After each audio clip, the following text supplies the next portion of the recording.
Welcome.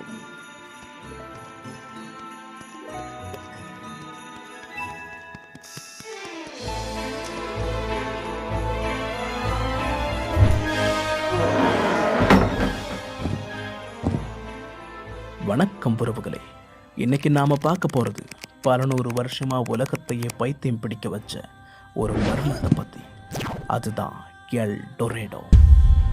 சாதாரணமாக ஒரு இடத்துல தங்கம் கிடைக்குதுன்னு தெரிஞ்சாலே கூட்டம் அலைமோதும். ஆனால் ஒரு நகரமே தங்கத்தில் இருக்கு. அங்கே இருக்கிற ரோட்ல இருந்து அரண்மனை வரைக்கும் எல்லாமே தங்கம் தான் அப்படின்னு சொன்னா யாராவது சும்மா இருப்பாங்களா? இதோட ஆரம்பம் ரொம்ப விசித்திரமானது. 16ஆம் நூற்றாண்டில் தென் ஆப்பிரிக்காவோட கொலம்பியா நாட்டில் மொய்ஸ்கா அப்படின்னு ஒரு பழங்குடியின மக்கள் வாழ்ந்தாங்க. அவங்க ஒரு சடங்கு செய்வாங்க. அவங்களோட புது ராஜாவா பொறுப்பேற்கிறவர் தன்னோட உடம்பு முழுக்க தங்க துகள்களை பூசிக்கிட்டு குவாடாவிடா அப்படிங்கிற ஒரு ஏரியோட நடுப்பகுதிக்கு ஒரு படகுல போவார். அங்கே போய் சாமிக்கு காணிக்கையா கிலோ கணக்கில் தங்கம் அப்புறம் நவரத்தினங்களை அந்த ஏரிக்குள்ளே கொட்டுவார். இதை கேள்விப்பட்ட ஸ்பானிஷ் வீரர்கள், அப்போ அந்த ஏரிக்குள்ளைக்கு எவ்வளவு தங்கம் இருக்கும், அந்த ராஜா வாழ்கிற நகரம் எப்படி இருக்கும் அப்படின்னு கற்பனை பண்ண ஆரம்பித்தாங்க. அந்த ராஜாவை தான் அவங்க எல் டொரேடோ அப்படின்னு கூப்பிட்டாங்க. அப்புறம் காலப்போக்கில் அது அந்த நகரத்தோட பேராகவே மாறிடுச்சு. சொல்ல போனால் எல் டொரேடோங்கிறது தங்க மனிதன். ஆயிரக்கணக்கான வீரர்கள் அமேசான் காடுகளுக்குள்ளே இந்த நகரத்தை தேடி போனாங்க.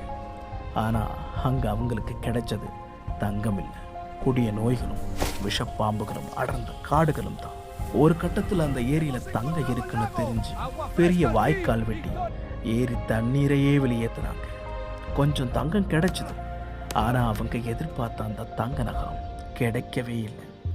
ஆராய்ச்சியாளர்கள் என்ன சொல்கிறாங்கன்னா, எல் டொரேடோ அப்படிங்கிறது ஒரு இடமே கிடையாது, அது அந்த பழங்குடியின மக்கள் செஞ்ச ஒரு சடங்கு மட்டும்தான். ஆனால் இன்னைக்கும் பல பேர் அமேசான் காடுகளோட ஏதோ ஒரு மூலையில் அந்த தங்க நகரம் மறைஞ்சிருக்குன்னு நம்புகிறாங்க. உங்ககிட்ட ஒரு கேள்வி, ஒருவேளை உங்களுக்கு இப்படி ஒரு தங்க நகரம் இருக்கிற இடம் தெரிஞ்சா நீங்கள் உலகத்துக்கிட்ட சொல்வீங்களா இல்லை ரகசியமாக வச்சுப்பீங்களா? மறக்காம கீழே கமெண்ட்ல சொல்லுங்கள். மறுபடியும் அடுத்த ஒரு சுவாரஸ்யமான பதிவில் உங்களை மீண்டும் சந்திக்கிறேன். உங்களிடமிருந்து விடைபெறுவது உங்கள் அமுல்.